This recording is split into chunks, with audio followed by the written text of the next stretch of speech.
He shook his head. Marry a nice girl.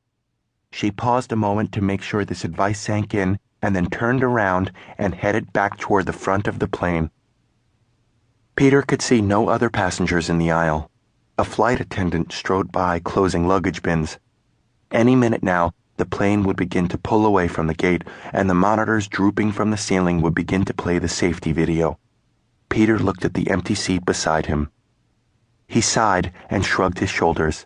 Then he spread open his paper and began to read. He had been reading for a couple of minutes when he heard some rushed footsteps coming toward him and became aware of a form hovering nearby. He nonchalantly folded the paper back and saw that a young woman was hoisting a bag overhead.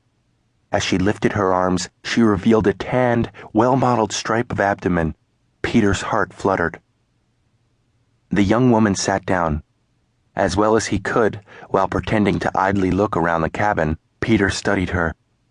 She appeared to be Peter's age, and she had long reddish blonde hair that fell over her shoulders.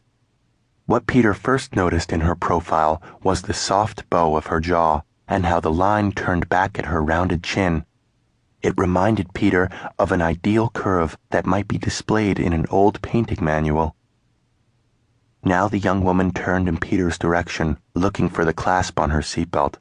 Then she raised her head, looked at him, and smiled. The effect was like seeing the sun over the ocean at mid-morning, a tremendous blast of light. Before she sat down, Peter noticed she had thrown a thick paperback onto her seat. Now she opened it and began to read. After a moment, Peter saw that she had let the book fall closed. She sat staring before her, lost in thought. Peter saw the book's cover and was taken aback. The Magic Mountain by Thomas Mann. To sit next to a beautiful young woman on a flight from New York to Los Angeles is one thing. To sit next to a beautiful young woman on a flight from New York to Los Angeles who is on page 500 of The Magic Mountain is quite another. A young woman reading The Magic Mountain had to be intelligent and patient and interested in a range of different ideas, many of them quite old-fashioned. She would also happen to be reading the only long German novel that Peter Russell himself had ever read. For all his daydream eagerness, now he was actually presented with the possibility of falling in love with a beautiful young woman sitting next to him on an airplane. Peter was terrified. Terrified that he might actually get what he dreamt of getting, and terrified that now, having the opportunity to get it, he would screw up. The plane had taken off and was drifting slowly above a thick wadding of cloud. The sound of engines was loud, but had become familiar and functioned as thought-extinguishing white noise. And without even speaking to her, Peter was convinced, he knew for a certainty, that he could spend the rest of his life with this woman, and it would be blissful. But then he heard the voice of reason explain to him that his assumptions about what would happen were based on a fantasy. Real life, real marriage was doing the dishes when you were tired and paying the mortgage. He stole another glance at the young woman. He imagined her thumb and forefinger grasping a ballpoint pen and writing out a mortgage check, her hand working like some antique mechanism that was a marvel to the world. Just then, the young woman sighed, stretched a little, and looked up. Here was his moment. He could look over and ask, "What takes you to Los Angeles?"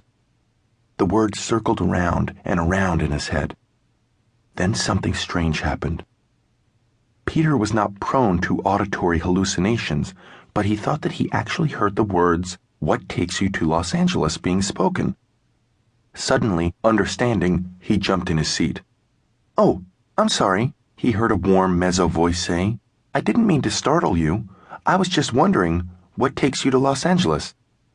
The girl had spoken to him, and Peter looked at her and her friendly expression. It was time for him to say something, and he managed to blurt out, "Work." Now Peter braced himself for the inevitable. "What sort of work do you do? New wave, West Coast jazz pianist? Vinter?" No, he would have to say that he worked for a Wall Street firm in the corporate finance department, and therefore he was the most boring human being you could possibly meet on a plane. But the girl didn't ask about his job. Instead, she asked, "Do you like Los Angeles?" He toggled between